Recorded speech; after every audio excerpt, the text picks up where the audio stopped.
I'm reading the Media Center's November newsletter. It says it's Indigenous History Month. Let's check it out. Look, that's the book she mentioned. It's us to see the permanent collection in the fireside room. We are standing here in the fireside room with our permanent Native American collection that highlights Indigenous voices. So while November is Indigenous History Month and we celebrate Indigenous Peoples Day in October, the Sequoia Media Center really believes in celebrating this collection all year long. We want to give special thanks to the Alumni Association, who has given us funds to breathe some new life into this collection to include what we refer to as own voices. So rather than the traditional European take on the Native Americans, we now have memoirs.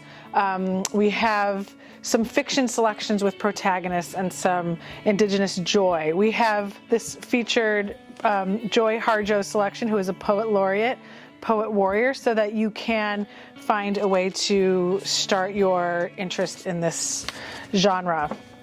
It's really important that we honor the land that we're on in the Ohlone Ramaytush land, and so I feel like it's important for this to be a permanent fixture.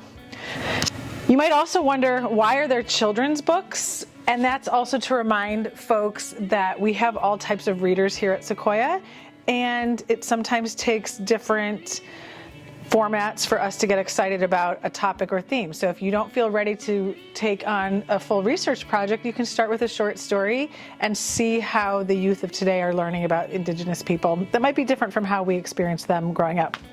Our school's namesake is Chief Sequoia, who invented this alphabet in the Cherokee language. So it's really important to the Alumni Association that we honor that past, and we do as much as we can to teach students today about the history.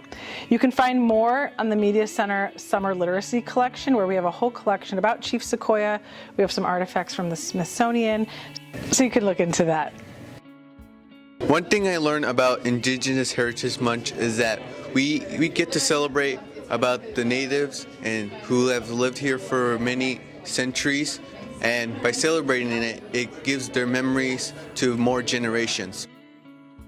Learning about Indigenous culture is very important, especially since we live in America, and those are the people that inhabited this land for us. And so it's very important to learn about the history and the people that are still Indigenous today. It's kind of been left out in history books for a long time.